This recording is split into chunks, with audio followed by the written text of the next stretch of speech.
What's going on, everyone? Welcome to the Week 17 Power Grid. I can't believe we're already in Week 17 and the last show of the year. Happy New Year's Eve to everyone, which we're recording on New Year's Eve. John, I hope you had a good 2021 and we're looking ahead to 2022. But let's go ahead and jump into it. Do you want to start us off with value or Vegas? I can't even host these darn things. We're without Dan and we're without Phil this week, so bear with us as we, for those of you that can't see the screen and are on audio, we're going to have to, I don't know that we'll go a full hour, but we'll figure this thing out. Yeah, it's we get the power duo this week, not the power grid. We got Dan visiting some family and Phil had some work obligations. So Devin and I will carry you through. Who works on New Year's Eve? Yeah. Find a different job, Phil. Yeah, I'm with you on this.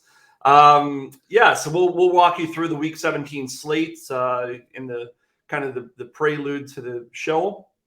We were talking about COVID and its effects on Week 17 versus Week 16. Looks like this week maybe it's not such a big deal, although it's still Friday, so who knows? We have 48 hours for everything to fall apart. But let's talk about Vegas. That's where we always start the show. This week, you've got the Buffalo Bills at the top of the Vegas value chart. They're hosting the Atlanta Falcons. This is really a great spot for the entire Buffalo Bills squad. They're 14.5-point favorites, which also bodes well for the running game there. So we'll talk a little bit about that game. We really just have a bunch of big favorites here in Week 17. Tampa Bay's next in line. They're traveling up to play the Jets as 13-point favorites. New England is hosting Jacksonville as 15-point favorites. And then you have another double-digit favorite right there with San Francisco hosting Houston. So there's an interesting play there we'll talk about at the quarterback position. And then the last kind of big team at the top there is, and probably the game of the week, is the Dallas Cowboys. They're slated to score 28.5 points. That's their implied team total. They're hosting the Arizona Cardinals. And this is a team that earlier in the year looked like Super Bowl contenders and as of late have not looked like much of anything. So we'll see which Cardinals team shows up. But that game should be alongside one other game, the highest scoring of the week. Both of these games have 51-point favorites. The other one being Kansas City, heading up to play Joe Burrow, fresh off his 525-yard performance last week. That hopefully some of you took our advice. I think we called that on the Power Grid last week. You couldn't have gone wrong with any of their receivers. And if you had a double stack, you likely finished, in the top 10% of GPPs last week. I know it was in the article that I wrote on the site as well. So a lot more high-scoring teams this week than we had last week. And we just have a bigger pool because there's no Thursday game and there's only 2 primetime games for the entire week. So a big player pool, a lot of selections, a lot of different ways to go this week. Yeah, 14-game slate makes it a little bit challenging because we'll get into the running back and the wide receiver position. But it seems like we've been avoiding weeks where Jonathan Taylor and Cooper Kupp were both on the same slate, and that's what we're dealing with this week. So value is going to be a little bit challenging as we go through this. But let's go to the quarterback position. Some key things that we're watching. Jimmy Garoppolo is going to be out. Trey Lance is going to start for the 49ers. Carson Wentz looks like he's going to play, but I think that there's still some, I don't know if he's been officially cleared. Sam Ehlinger would start if he was out. And then the one that sort of looks interesting a little bit is Lamar Jackson. So keep an eye on Lamar. He practiced on Wednesday, but left practice with a noticeable limp and hasn't practiced since. So he's not practicing today either. I don't think he's going to go, but he might. Tyler Huntley would get the start. He was activated off of the COVID list. So John, I'll start with you, and I'll start with the running back position. But where are we going at quarterback? Is it just Trey Lance, and we need the savings, and let's move on? I think so. I think for cash, that's the way you want to go. This team's got a 28-point implied team total. Trey Lance can run a little bit, so you've got that that floor building potential with on his legs, and then he's got some talent there with George Kittle and Debo, and even Brandon Ayuk's got some nice hands, and he's 4,800. And on a week where we don't have a lot of value elsewhere, I think that's where I'm going to go in cash. Agreed. At GPPs, it gets a little bit interesting because there's a number of different ways you can go this week, and I think Trey Lance is going to be incredibly popular. I have him at about 22%. I think RotoGrinders has him at about 17%. It'll be interesting to see where he gets this week, but you could really get different if you paid up for some of these top end quarterbacks in Josh Allen or Patrick Mahomes. And I think the guy that I like this week is Patrick Mahomes more than Josh Allen. I think that he has a bigger upside going up against the Cincinnati Bengals defense. I think that this game could shoot out, but it's a defense that they allowed over 1,000 yards to Jimmy Garoppolo, Josh Johnson, and Mike White earlier this season. Patrick Mahomes can certainly take advantage of this defense, and we've seen what Joe Burrow can do on the other side. So I do like Mahomes. He gets Tyreek Hill back. I believe it's looking like he's going to be back, and then Travis Kelce is going to return as well. So Mahomes is the guy that I'm spending up. If I'm going down, I'm probably looking at a guy. It's tough because Trey Lance is just staring you at the face at 4,800 and sort of just skews everything. So you need a quarterback with pretty significant upside.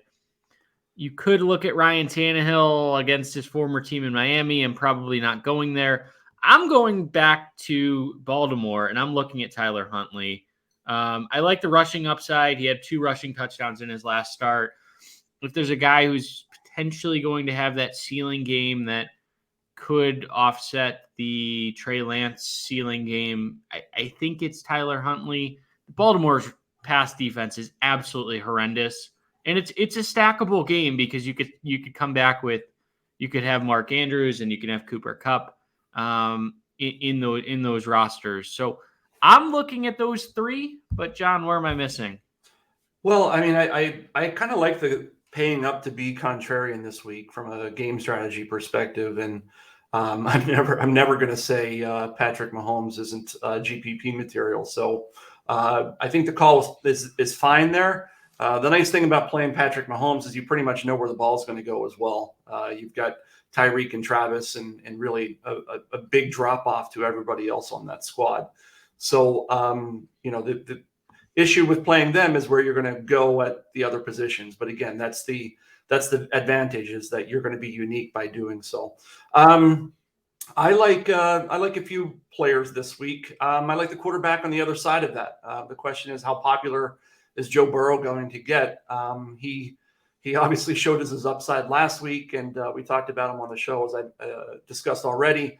We're going to talk about him again. I mean, the guy is red hot right now. He's got a bevy of receivers there, and you can take your pick, and they all come out pretty high in my model as of Friday.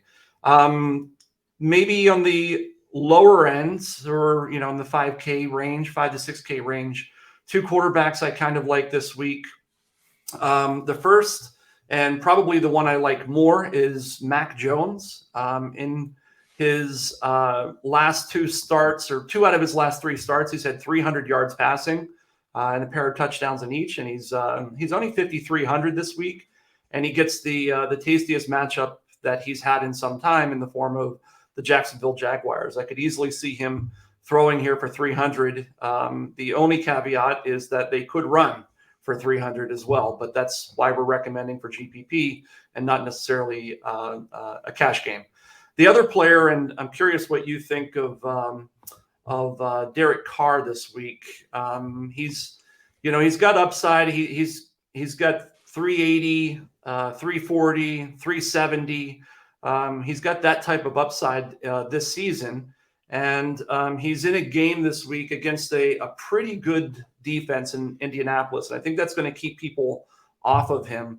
but the game script is right, and they they're 7-point underdogs, and the reason that he comes out high for me, and again, if you watch the show at least twice in your life, you know that a lot of my quarterback exposure is driven by the players who catch the ball, and pretty much all of the Las Vegas Raiders receivers come out as good GPP material this week. So for that reason, Derek Carr will come up high for me, and he's going to be very, very low rostered simply because people are afraid of that Indianapolis Colts defense.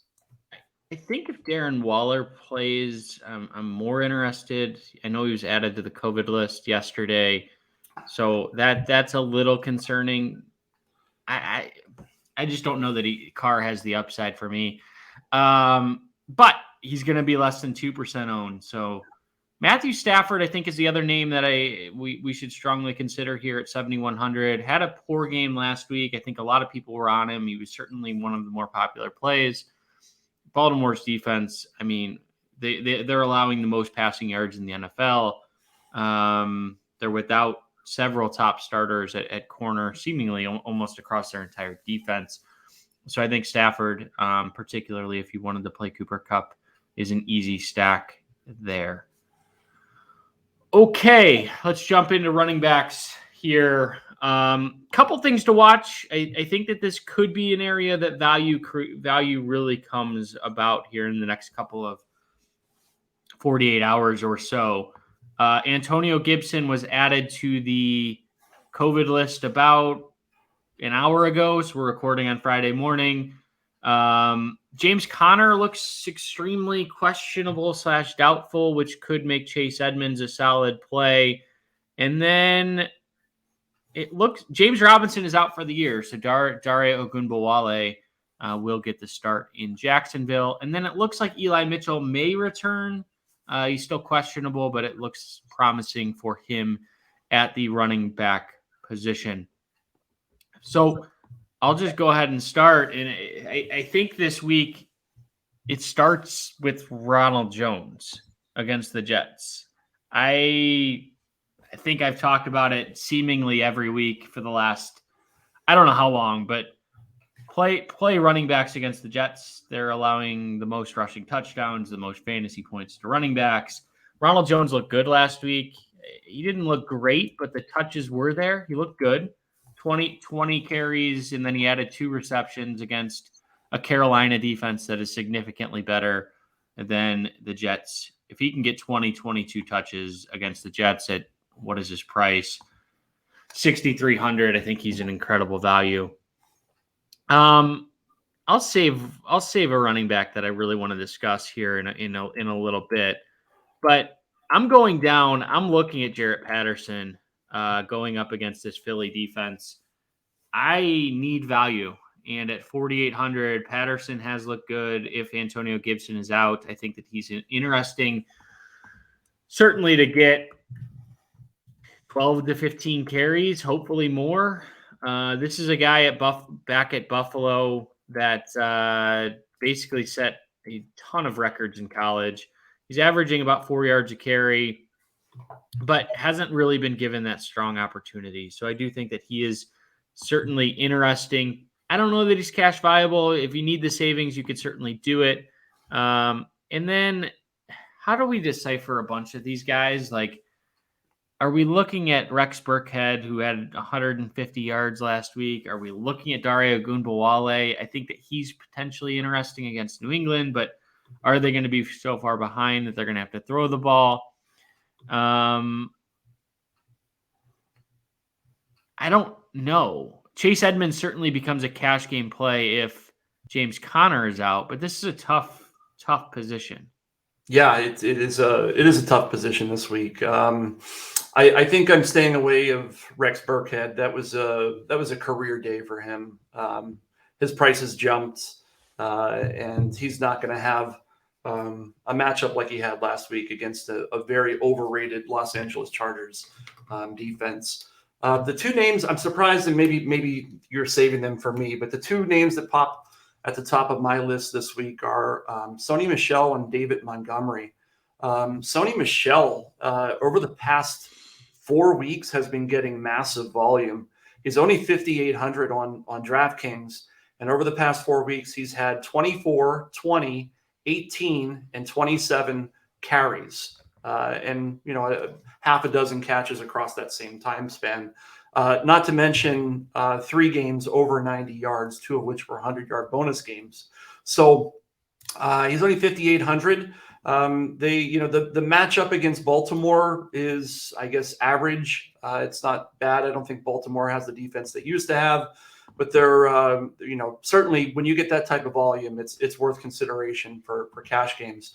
And then the other one, I was surprised by David Montgomery when he came out so high on the model this week. But looking at his game logs, I must have had my head in the sand because he's been catching a lot of passes. I mean, the guy, he's over the past month, he's had 8 catches, 6, 5, and 7. So they're throwing him the ball. If they get in the end zone or get near the end zone, he's the guy that they're going to because they really don't have much in the way of receivers these days. So those are the 2 guys that kind of stand up at the top of the list for me. From a GPP perspective, the one player that stood out to me when I was looking before the show is Devin Singletary. You talked about Josh Allen, but Devin Singletary is an interesting GPP option this week. He's also in that 5K range, 5,400. You've got the Buffalo Bills, who are big home favorites. They're over 2 touchdown favorites. So theoretically, they should be running the ball in the second half. And if you look at the way they've been using him over the past 3 or 4 weeks, he's been kind of their bell cow guy. He had 12 carries. Didn't do much with him last week, but he did get into the end zone. He also had 5 catches for 40 yards last week. But the week prior to that, 22 carries. The week before that, he had 6 catches. So they're doing a lot with him, and I think he's going to go overlooked. I don't know what you've got him on our percent roster this week, but I'm guessing he probably ends up on less than 10%. Yeah, I have him at 6.5, and RotoGrinders has him at 9.1. So both under 10%. And I've got him just to tie a bow on that. I've got him as nearly 20% likely to reach GPP value on his salary, which makes him a good play up to that 20% perspective. Yeah, so the one guy, I do agree that David Montgomery and Sony Michel are going to be, I think, along with Ronald Jones, are going to be the 3 most popular plays, and certainly are the guys that are cash viable. I want to talk a little bit about Jonathan Taylor.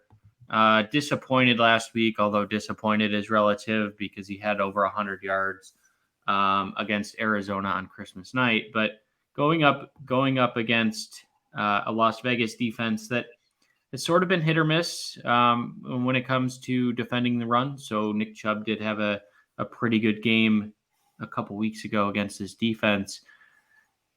He's going to be popular. Are we playing?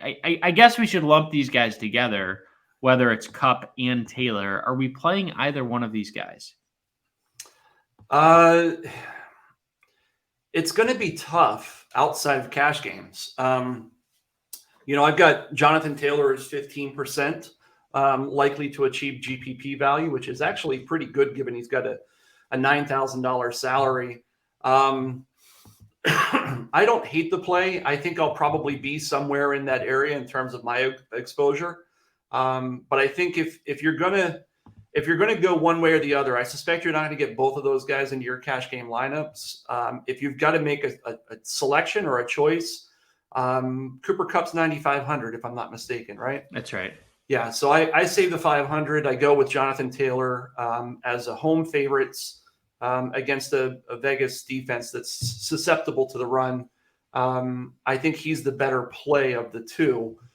For cash games, I think for tournaments, they're very similar in terms of the likelihood to reach GPP value. For me, I think I'm probably going with Jonathan Taylor in tournaments as well, simply because I think Cooper Kupp has just gotten so incredibly popular. I don't know where you've got him in terms of projected rostership, but is he hitting 20 yet? I have him at 18.2. Yeah. And RotoGrinders has him at 15. So with these top end players, we do see we see value open up throughout the week. We see guys that are late scratches or these numbers don't have whether Jarrett Patterson is going to get any love or not. I don't know, but these late injuries or COVID issues, these numbers typically rise throughout the week. So it wouldn't surprise me if both of these guys get over 20% when it's all said and done. Yeah. I think maybe one more running back from me for tournament plays, tournament consideration. And I think you'll, listeners will see that I'm going to be talking about basically a game stack. So as you talk about Jonathan Taylor, I really like a Las Vegas, Indianapolis game stack this week. I think that game has sneaky shootout potential despite only a 45 points Vegas total. I think you can get Derek Carr with Josh Jacobs, who I want to talk about, as well as one of the receivers. And, there are a couple that come out high for me. Both Zay Jones and Hunter Renfrow come out as being decent GPP prospects. So I think you can do a Las Vegas team stack and run it back with Jonathan Taylor and hope for that to hit. I do like, Josh Jacobs this week. This is another guy that's largely a bell cow running back. He's had 18, 14, 22, 24, 14 dating back over the past 5 weeks. And he catches a lot of passes out of the backfield as well. He's had 5, 2, 9, 5, and 3 catches over the past 5 weeks. If Derek Carr connects with him for a touchdown, you're double dipping there. And he comes out as fairly high on my model this week. So don't sleep on Josh Jacobs, especially if he's going to go under-owned, which I suspect he will. Interesting. One more name. If Jordan Howard was somehow to scratch, I think Boston Scott becomes incredibly popular. He's only at like 4.6K. Miles Sanders is also out for this game. So if Boston Scott, he's not the best running back, but he's a good goal line running back. I've been surprised at how efficient he's been for how small of a guy he is in the red zone. So yeah, he gets through there, and I want to make sure that I underscore a call you made earlier. I think Chase Edmonds becomes an excellent play this week in probably all formats. Yeah. If James Conner is inactive. Yeah. So it sounds like for cash, I think we're generally aligned that it's Ronald Jones, it's David Montgomery, it's Sony Michel, and then potentially Chase Edmonds if James Conner misses. You could certainly go on the cheaper end with Jarrett Patterson, although it's probably more risky, more of a GPP play. And then it sounds like John likes Josh Jacobs. Jonathan Taylor, we'll see. I think he's a fine GPP play. I don't know that you need to play him in cash. And I think that pretty much sums up the running back position. Let's jump into wide receivers. So a couple things to monitor as we go forward this week. The Buccaneers wide receivers are still going to be all sorts of banged up. It seems like Antonio Brown is likely going to be the chalk once again at 6,100. I don't think that they raised his price nearly enough for the production that we saw last week. He had 10 catches for 101 yards. And really, even before he was out or suspended or ankle injuries, he's had 8 or more targets in each of his last 4 games, with catching 7 or more passes in each of those. So with no Godwin, no Evans at 6,100, I think that that's simply a misprice. I think that he's going to be 25% rostered probably in a GPP. That may be too high. I don't know, but I'm certainly going there because it seems like I don't know what his odds to reach value are, but they have to be pretty high. They're 43%. I would have thought it would have been higher, to be honest. Yeah. We talked about the Jets and we talked about how bad they are in every facet of defense. I don't mind taking Ronald Jones and Antonio Brown once again this week. The other guy, breakout game last week, A.J. Brown going up against Miami this week. looked tremendous after really we weren't sure if he was going to play last week, but this offense looks completely different with A.J. Brown in the lineup compared to when he's not. 11 catches for 145 yards and a touchdown. Of course, wouldn't be A.J. Brown if he wasn't added to the injury report midweek. He was added with a calf injury late yesterday, so something to monitor as we head into this week. And then I don't know if there's any other news that's relevant. Allen Robinson comes back. He might be interesting at 3.8K. He's going to be popular. I have no idea why. This guy's been absolutely terrible this season. But John, I'll start with you. Where are we going in cash? Yeah, I mean, I think Antonio Brown is your free square this week. I will toy around with locking him in for my GPPs as well. 43% likelihood to reach GPP value is unheard of for a player of his caliber and in his situation with one of the greatest or the greatest quarterback of all time, depending on your own stance. It's too good. So Antonio Brown, he's a lock for cash and potentially for GPPs. I think after that, though, it's dicey at the wide receiver position. In terms of projected value, I've got a handful of guys who are in the, we always search for 3x value. I've got a bunch of guys who are at like 2.6, all kind of lumped together. Zay Jones, Amon-Ra St. Brown has looked good the last 2 weeks, although that doesn't give me the warm and fuzzies to think about locking him in to cash games. Cooper Kupp is right there. Hunter Renfrow. I think even Brandon Cooks has looked pretty good. They continue to get him the ball, or he finds a way to get open. These are the guys I'll be looking at. Of them, I think Zay Jones probably, is the guy that I'm not super excited about playing, but I might likely be forced to play him because of his salary. He's sub 4K. And as I look for value elsewhere, I've got to scroll quite a bit.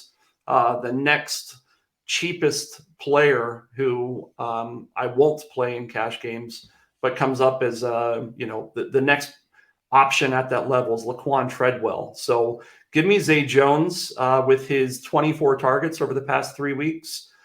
Basically, since Darren Waller has gone away, he's kind of stepped up and been a volume guy. I don't know that he's a great GPP play, simply because I don't know that he has a 100-yard threshold in him. But if he can finish with 5 catches and 50 yards, and he gets into the end zone, it's a bonus. He's definitely going to pay off that $3,900 salary for cash games. But you led with it at the top of the show, Devin. It's a tough week to find value, and none of these wide receivers outside of Antonio Brown. And you can make the argument for Cooper Kupp, but he's so tough to jam in there, especially if you're going to go Jonathan Taylor at the running back position. So one name I think that's cash viable this week, and he's a rookie, so it makes it a little bit challenging. But if you look at his production, and I'm talking about Jalen Waddle, he's really almost been Antonio Brown light. He is a little bit more expensive. I think he's $6,700, which is the only drawback, but 8 or more catches in each of his last 4 games. He's top 90 yards in each of his last 3. Scored a touchdown in 2 of his last 3, and has the best touchdown dance in football, where he waddles like a penguin. So how can you not love this guy? I'm looking there because I feel relatively safe about Miami this week, which, we don't always feel safe, but Tennessee's run defense is phenomenal. It's a top 5 run defense this year. Where you beat them is in the passing game, and I anticipate a decently high-scoring game, kind of a sneaky game. I think that both of these teams are sort of boring. They're not really like fan favorite teams. People don't really like to play them, but a lot has changed in my perception with A.J. Brown being back. So I do like Jalen Waddle quite a bit. going down, I mean, it's an absolute dumpster fire. Zay Jones is fine at 3,900. Laquan Treadwell is, I don't really want to go there. I know Phil isn't here. So, Phil, I'll turn it over to you. Oh, nothing? Okay. Yeah, let's keep going about Laquan Treadwell. Braxton Berrios might get some love, but like you're hoping. I mean, with any of these guys, the one name I'm not playing is Allen Robinson. Like that is just it's absurd that he's projected by some sites to be over 10% rostered. If I'm wrong there, shame on me, but I don't see that happening at all. I think that people are going to see some models are using historical numbers. He's looked absolutely atrocious this year, so I'm not going there. For GPPs, I'm starting with a name that is a throwback to this show, and it's Odell Beckham going up against Baltimore. I think he's a fantastic pivot against we talked about this Baltimore defense and just how horrific they are. Could they potentially double team Cooper Kupp the entire game? It may not matter simply for how good Kupp is and how bad this Ravens defense is. But Beckham could have a game here where going up, someone's going to have to catch the ball in Los Angeles. I think it could be Beckham on a deep throw. So I don't hate that play. I know he's going to be extremely low rostered, and at 5,700, his price is a little bit higher than you would rather play him at, but that's going to lower his roster percentage. Christian Kirk is another guy with no DeAndre Hopkins, who's been, I've been sort of a Christian Kirk hater because he's been extremely up or down, and that's still sort of the case, but he does have 16 catches over his last two games, albeit one of those games he had 7 catches for 48. The other game he had 9 for 94. So he is that boomer bust type player who is priced up a little bit. So I don't know that I'm going to go there in cash, but in a GPP, I think that you certainly could look that way. And then taking one of these Cincinnati receivers seems to be the play almost every week, and trying to figure out who it's going to be. 2 weeks ago, it was Tyler Boyd. Last week, it was certainly T. Higgins, who had a monster game. I can't ever get a read on this, so I play T. Higgins every week and just hope that when he hits, it's going to be good. But it seems like Jamar Chase is sort of overdue. And I mean, when was the last time Chase had a really big game? I know he had over 100 yards last week, but it seems like he has another huge game in him this season. So, like I said, don't feel strongly about it, but I think having some exposure to these Cincinnati receivers is probably a good thing. Yeah, I agree. I mean, I think that getting them in, especially in a game that could go back and forth with the Chiefs, doing their thing. So if you've got that stack that you talked about earlier at the top of the show with Mahomes and Tyreek or Travis Kelce or both, you most certainly need one of these Cincinnati Bengal wide receivers to run it back in a game stack. And just keeping with that theme, T. Higgins is the guy that comes out highest for me in terms of GPP value. So take that for what it's worth. Some other guys we've talked about already. I like the Waddle call, by the way. I think I said there were a handful of players that were right in that range. He was on the bottom part of that handful, but he's certainly in that same level of discussion. So he's there. I mentioned also Amon-Ra St. Brown. The guy's had 12, 12, 11, 11 targets in the month of December. He's the guy they've been going to.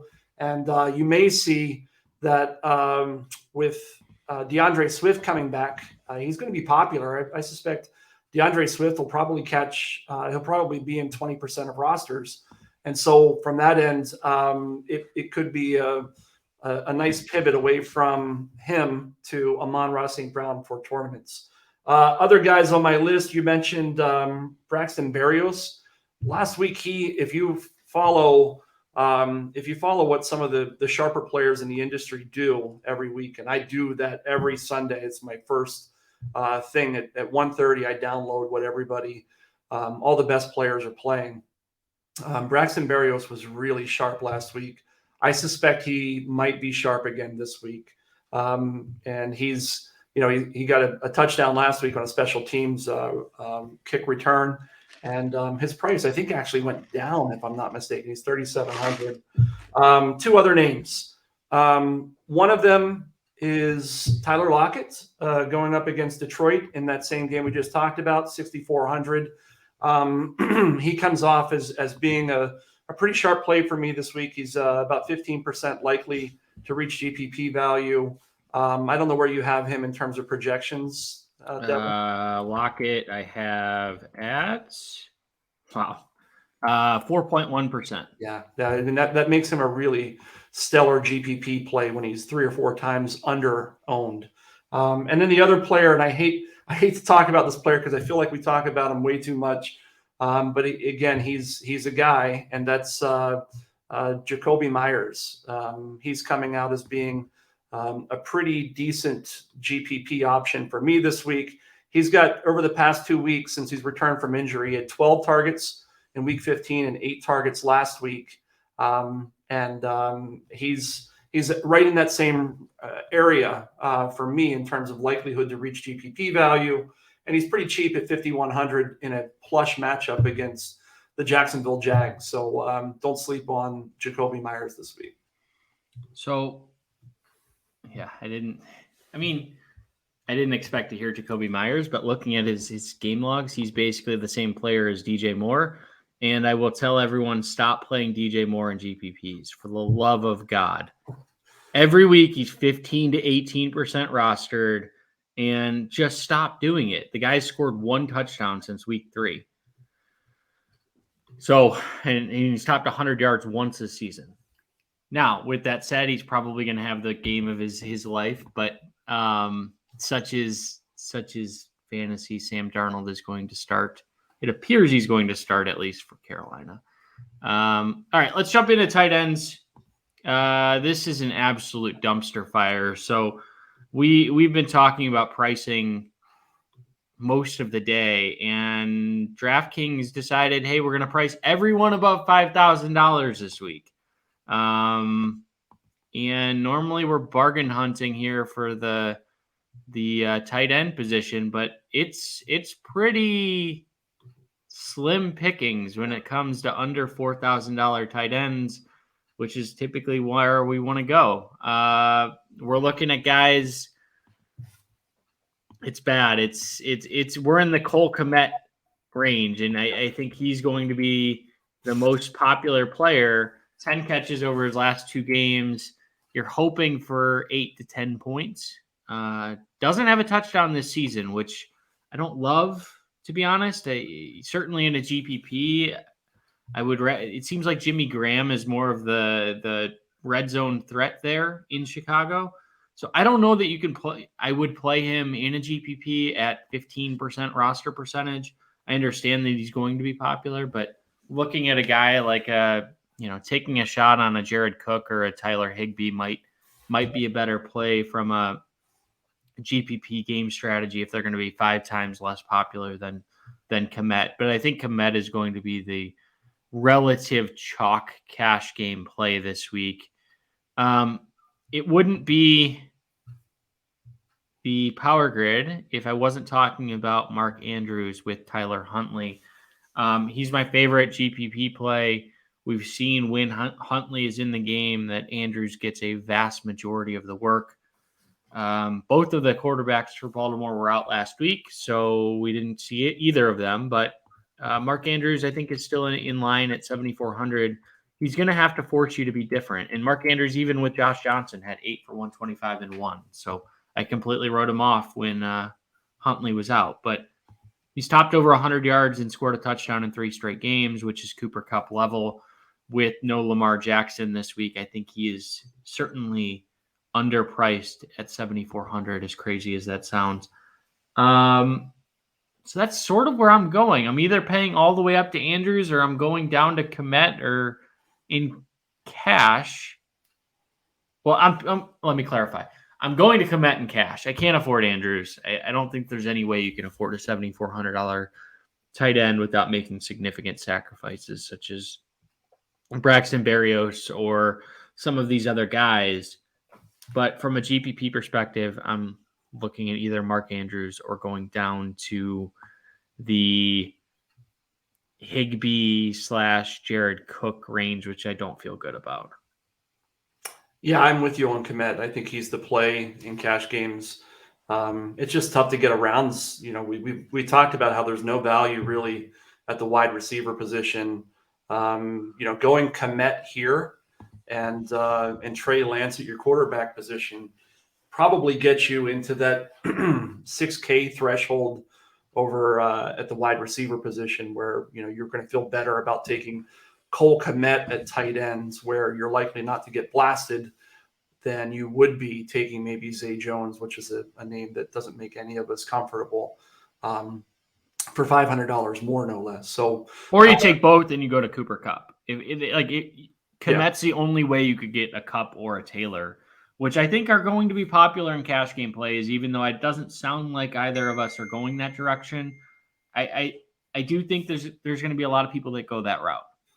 Yeah, I'm not a fan of the opportunity cost. To me is too much. I haven't built a roster yet, but I'm just guessing based on how it feels to spend, what is 17%, 35% of your roster salary is going to be spent on Jonathan Taylor and Cooper Kupp in cash, which means that you've got to then go dumpster diving too many places. And, the likelihood that these guys like Cole Komet and Zay Jones finish poorly is high. One of them is likely to do that. I mean, the likelihood that they both come out with 15-point games is quite slim. So I don't know. I think Cole Komet is the guy there. If you can get there, maybe a compromise is Dallas Goedert at 5,100. He did not have a great week last week, but prior to that, he had a couple, back-to-back games, 6 catches, 105 yards, 2 touchdowns, and then he followed that up with a 7-catch, 135-yard game. He's, I think, maybe I was going to say without question, maybe there is question, but he's one of the better receivers there in Philadelphia. And you've already talked about some questions in the backfield there. They get inside the red zone. Maybe he's the guy.